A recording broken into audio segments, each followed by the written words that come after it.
All right. Hey, folks. So we're on part 3. This one is to do with progressive overload. Now, a lot of you have guessed the theme of what I've been saying over the last couple of episodes, and that is progressive overload was a big part of my initial success. Now, what I want to speak about is I want to speak about that within the context of the distractions that are going around on social media and fitness today in 2024. We didn't have social media back then. Life was very different in the year 2099. But I want to let you into a secret. The secret is you guys have all the same distractions now as I did back then. Nothing's changed. We think the landscape has changed. We think social media has changed everything. Trust me, nothing has changed. And I can tell you this, one thing I do have, which a lot of you guys don't, is I have the benefit now of experience and time. I'm pretty sure that within a 30-second conversation or reading one of your comments, I can pretty much tell whether you're going to succeed or not. You know why? Because for every guy who's obsessed with one facet of form, whether it's the stretch or the squeeze, I've met dozens of those same guys going back 25 years. They were all there 25 years ago.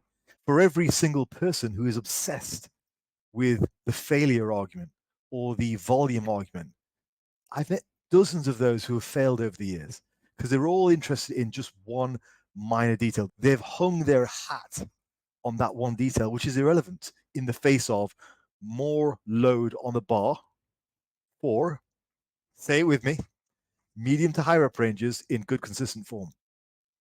So that's what today's about. Now, before we get into the video, do go ahead and hit subscribe if you haven't done so already. This is my series on how I gained my first 20 pounds of muscle. So far, the feedback's been great. I really want to carry this on. I've got lots to say about this.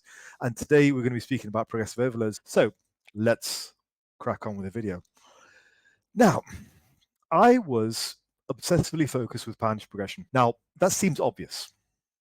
It seems obvious right now, doesn't it? But the thing is, it wasn't something which was focused on particularly well in that era. We had a lot of discussions about volume. We had a lot of discussions about stretch, the squeeze. We had a lot of BS. You got to remember, when I first started, that was the heyday of enhanced bodybuilding. Natural bodybuilding as a movement hadn't really grown as much as it has now. We have smaller YouTube channels like myself, but real solid information, it was scarce to come by. I looked out on a series of good, focused communities around progressive overload, good, solid people, right? But the majority, the mainstream, was all the same distractions you guys have now, just under a different name. Back then, we had cybergenics, but that was the same stuff. They used scientific studies to back up the things they were selling. It was all the same. So we had all the same distractions. And my focus was on poundage progression because I looked out upon more underground, smaller communities, very much like this one. And I talked to writers and community leaders like you guys are tuning into my channel. So in doing that, I'm hopefully passing on the baton of correct, useful information, which is actually going to impact your training for over the next 5 years and the next 10 years, and not the mainstream 90% of BS which is out there. All additional distractions. So what I will say is, initially pushing poundages was super easy. I added weight to the bar, I added weight to my frame. It just all went up in a very nice symphony. Okay. I found, because I gained such rapid progress, and bear in mind the way that I structured my routine, I kept hitting the same lifts over and over again, got lots of growth. It worked out great. But as I quickly moved through the ranks, things started to get more difficult, even within that first year. So I started to implement a couple of techniques which allowed me to continue to add weight to the bar, because that was the goal. I didn't think to myself, okay, you know what, I'm stalling, so I'm going to change exercises. Or I'm stalling, so I'm going to just try a new routine or a new technique. No, I had my 5 or 10 exercises. That was it. Let's get better. What can we do within the confines of this routine, this range of exercises to get better? Because I knew that was the key. The key wasn't changing things around. The key wasn't adding more volume and arguing with people about volume and intensity and routines and stretch and squeeze and all these irrelevant details. The key was, how do I add weight to the bar? Because you've got to remember my motivation. I was still at heart that insecure, fat 18-year-old. I was still out to prove myself. I still wanted to get jacked. Yeah, I was getting there, but that was my burning desire at that stage. And I knew the one thing in the back of my mind was, if I can just bench 3 plates, squat 4, deadlift 5, and all the rest of the repetitions, life would be good. That was it. That was my only goal. And so I didn't have the luxury of entertaining other thoughts about other factors. And that played into my favor. And this is something that I want to readdress with you guys. When you start to reach a plateau, when you start to hit a wall, when you start to stall on your lifts, think about how can you progress those lifts. It's the equivalent of running into a trouble spot in your relationship and starting to think maybe the grass is greener. No, fix your relationship, right? It's the same kind of thing. It's the same perspective, I think. So be loyal to your exercises, just like you're loyal to your girlfriend or your wife. Don't go flirting around. So that was my perspective in that first year. So yeah, as I said, I had a couple of things that I would do. First of all, I would stick to a weight for longer period of time. Yeah, sounds really simple, but I was trying to make haste slowly. I knew that if I added just 2.5 kilos to the bar every month, that's 25 kilos or more over the course of a year. For me, that was exciting. I would sit at home and just work these things out on a calculator. Yeah, sure, 2.5 kilos per week, not doable. But if I can just get 2.5 kilos on the bar per month, look what I can accomplish over the course of a year. That's what I would think. I was like, great, I'm benching 80 kilo now for sets and reps. If I can just add about 2.5 kilos per month, I've made it. That was it. That was my only goal. So I would stick to a poundage until I get comfortable with it. I added reps and I just cleaned up the form. And that takes me on to the next thing. I would use slightly looser form when I moved up in weight. Now, this is something you've got to be pretty careful about. And I'm just telling you what I did. Okay. This is what this video series is about. This is just what I did. So treat this with caution. But when I went up in weight, I would actually loosen my form a little bit to allow me to body English a few more reps. It's not the end of the world. I wasn't bouncing things off my chest or really cheating or doing half squats, but I was being a little bit looser with my form so that I could accommodate that extra 2.5 kilos. I could just feel the weight on my body. And obviously the reps would drop as well. The form would get a little bit looser, a little bit safe, but a little bit. And then over the course of the month, I would clean the form up, I would add reps so that I was ready to do it all over again the next month. So those are two things that I did.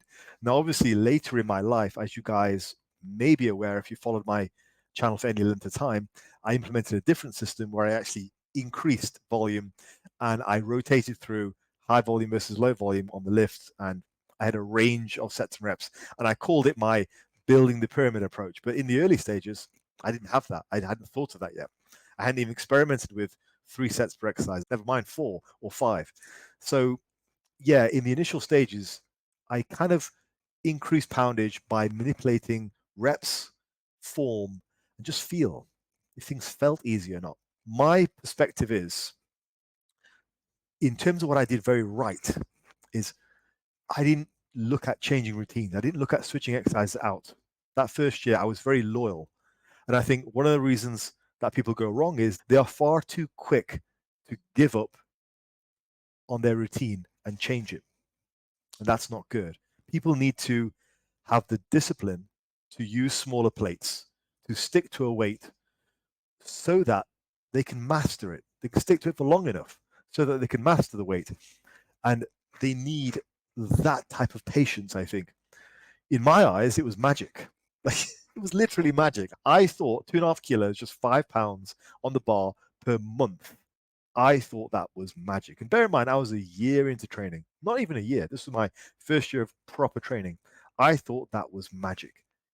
That perspective is what set me apart from a lot of people who started off back then. Because a lot of people expected 2.5 kilos per session. I didn't. I expected 2.5 kilos maybe per month.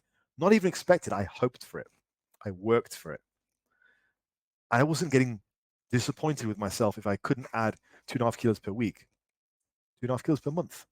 And here is a young guy at 18 doing everything right. I'm working hard, I'm adding body weight, and I'm being patient. That was a big part of my success. And I think you guys can learn a lot from that. So, progressive overload, it's fast when it's easy. When it slows down, you have to have patience, you have to have strategy, and you have to have loyalty and commitment. So, just to wrap that up, a couple of things that you guys need to know. So, some of you may think there's a lot more information out there now, but trust me, there are just as many distractions and all the latest little details that you guys hear, which maybe you might think I'm a little bit dismissive of. Okay, it's a fair criticism. Maybe I am a bit dismissive of length and partials. Maybe I am a bit dismissive of 52 sets per week. But you've got to understand my perspective. It's because I've seen people over the last 25 years focus on all those distractions to the point of not getting results, to the point of 25 years later, never really getting out of that beginner stage because they're just so focused on the details, the science, and all the things that don't move the needle. So forgive me if I come across as dismissive to some things which are apparently the next big thing. But it's because I've talked to all those people before. I've seen those people play out. You sitting there, John, obsessed with length and partials. I've spoken to a dozen Johns over the last 25 years. They've all failed because they're not focused on poundage progression. So my dismissiveness of these new things is because I've seen it all before. So benefit from my experience. Don't think you're going to be the one to prove me wrong. I would think you've got one life to live. Get jacked, walk around huge and strong. There's nothing better in life. So that is my call to action for all of you guys. And I'm going to end the video here. So I will see you in the next part. For now, thank you very much for joining me in my journey of how I gained the first 20 pounds of muscle.